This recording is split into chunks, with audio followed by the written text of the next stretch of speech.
இது வெள்ளிக்கிழமைனாவே வீடே மங்களகரமா ஒரு கோவில் மாதிரி இருக்கும். அதுலயும் நான் பண்ற அலப்பறை இருக்கு பாருங்க, எவ்வளோ வேலை இருந்தாலும் சில விஷயங்கள்லாம் வெள்ளிக்கிழமை செய்ய வேண்டியதை செஞ்சாதான் அன்னைக்கு எனக்கு வெள்ளிக்கிழமை மாதிரியே இருக்கும். ஆனா என் ஹஸ்பண்ட் என்னை திட்டுவாங்க, இதெல்லாம் என்ன அழகு போட்டிக்கா போகுது, வேலையை முடிச்சுட்டு சாப்பிடுவாங்க. ஒரு என் மேல இருக்க அக்கறையில சொல்றாரு, நான் எனக்கு செய்ய வேண்டியதை செஞ்சாதான் மன திருப்தியா இருக்கும்ட்டு நான் செஞ்சிருவேன்.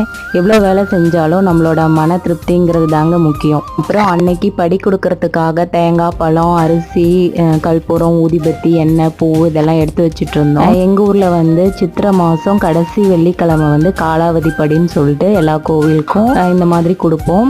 எங்க குலதெய்வ கோவில் வீட்டுக்கு பக்கத்துலயே இருக்கிறதுனால ஃபர்ஸ்ட் குலதெய்வ கோவிலுக்கு கொடுத்துட்டு அடுத்து அங்காளம்மன் கோவில், பெருமாள் கோவில், மாரியம்மன் கோவிலுக்கெல்லாம் கொடுத்துட்டு மனசுக்கு நிறைவா அன்னைக்கு வெள்ளிக்கிழமை சாமி கும்பிட்டு அப்படியே ஸ்ட்ரெயிட்டா வயலுக்கு போயாச்சுங்க.